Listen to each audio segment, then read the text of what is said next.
আসসালামু আলাইকুম প্রিয় দর্শক, চলে আসলাম আজকের এই মুহূর্তে পাওয়া নিম্নচাপ, মেঘবৃষ্টি, কালবৈশাখী, শিলাবৃষ্টি এবং ভয়াবহ বন্যার সম্ভাব নিয়ে। আগামীকাল 2 মে শনিবার 2026 আবারও দেশের বিভিন্ন এলাকায় কালবৈশাখী ঝড়, বিক্ষিপ্ত বজ্রসহ বৃষ্টিপাত এবং দেশের উত্তর পূর্ব অঞ্চলে বন্যা নিয়ে দুঃসংবাদ জারি করল আবহাওয়া অধিদপ্তর। এছাড়া আজ রাত থেকে শুরু করে আগামী 24 থেকে 48 ঘন্টার মধ্যে আবারও হাতিয়া, সন্দ্বীপ, চট্টগ্রাম, ফেনী, নোয়াখালী, চাঁদপুর, লক্ষ্মীপুর, কুমিল্লা, ফরিদগঞ্জ, নারায়ণগঞ্জ, মুন্সিগঞ্জ, ব্রাহ্মণবাড়িয়া, নরসিংদী, কিশোরগঞ্জ, হবিগঞ্জ, মৌলভীবাজার, নেত্রকোনা, সুনামগঞ্জ, সিলেট সহ কুড়িগ্রাম, লালমনিরহাট, নীলফামারী, পঞ্চগড়, ঠাকুরগাঁও, দিনাজপুর সহ দেশের আরও কিছু কিছু এলাকায় অস্থায়ী দমকা জোড়া হওয়া সহ বিক্ষিপ্ত বজ্রবিদ্যুৎ সহ বৃষ্টিপাতের সম্ভাবনা রয়েছে। আজ রাতের মধ্যে বাংলার একেবারে দক্ষিণ পূর্ব বেশ কিছু এলাকায় আকাশ একেবারে মেঘাচ্ছন্ন অবস্থা রয়েছে। রাতের মধ্যে কোন কোন জেলাগুলোর উপর হতে পারে কালবৈশাখী ঝড় বৃষ্টি তা জানিয়ে দেব ভিডিওটির মাধ্যমে। জানতে হলে ভিডিওটি না টেনে শেষ পর্যন্ত দেখবেন। ভালো লাগলে লাইক করে চ্যানেলটি সাবস্ক্রাইব করে পাশের বেল বাটনে ক্লিক করে রাখবেন। আর ভিডিওটি কোন জেলা থেকে লাইভ দেখছেন কমেন্ট করে জানিয়ে দিন। প্রিয় দর্শক বন্ধুরা, এই মুহূর্তে সরাসরি উপগ্রহ, রাডার, স্যাটেলাইট ইমেজ আমরা দেখতে পাচ্ছি। দেশের একেবারে উত্তর পশ্চিমাঞ্চল আকাশ পরিষ্কার, যেমনটা খুলনা বিভাগের দিকে আকাশ পরিষ্কার রয়েছে। শাইলকুপা, পাবনা, রাজশাহী, সিংড়া, বগুড়া, মহদেবপুর, তারপর রংপুরের দক্ষিণ আকাশ পরিষ্কার, তবে রংপুর এদিকে ঠাকুরগাঁও, পঞ্চগড়, কুচবিহার, কুড়িগ্রাম অঞ্চলে আকাশ মেঘলা রয়েছে, সঙ্গে কয়েকটি অঞ্চলে বিক্ষিপ্ত বৃষ্টিপাতের সম্ভাবনা থাকবে।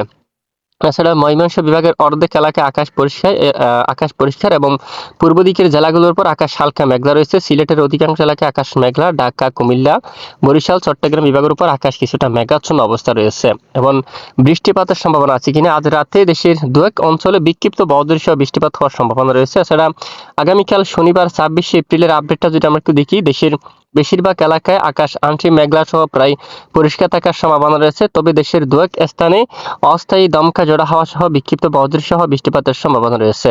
এদিকে ময়মনসিংহ, মাদান, তারপর রয়েছে ঘোড়ারঘাট, তারপর এদিকে রাজীবপুর, গাইবান্ধা, এদিকে রয়েছে ঠাকুরগাঁও, তারপর এদিকে রয়েছে সুরঙ্গা, শিলিগুড়ি, পঞ্চগড়, কুচবিহার অঞ্চল, তারপর কেরানদিঘি এই অঞ্চলের দিকে।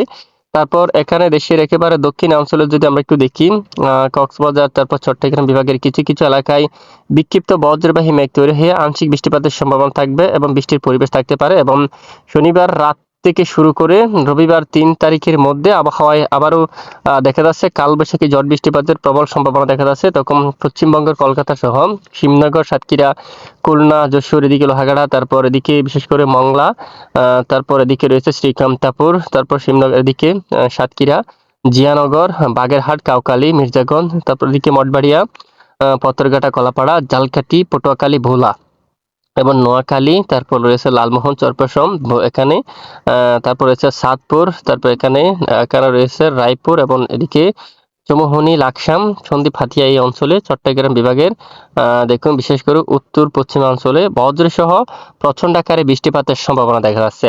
পাশাপাশি রবিবার 3 তারিখ নাগাদ যদি আমরা একটু দেখি, আবারও খুলনা বিভাগের দক্ষিণাঞ্চল, বরিশাল এবং চট্টগ্রাম বিভাগের কিছু কিছু এলাকায় আবারও কালবৈশাখী ও বজ্রবিদ্যুৎ সহ বৃষ্টিপাত হওয়ার সম্ভাবনা দেখা যাচ্ছে। বঙ্গোপসাগর থেকে প্রচণ্ড গতিতে জলীয় বাষ্প বাতাস প্রবেশ করবে, যার কারণে আবারও আগামী 24 থেকে 48 ঘন্টার মধ্যে দেশের বিভিন্ন জেলায় জেলায় কালবৈশাখী ঝড়, শিলাবৃষ্টি এবং বজ্রসহ ব্যাপক বজ্রসহ বৃষ্টিপাত হওয়ার সম্ভাবনা থাকবে।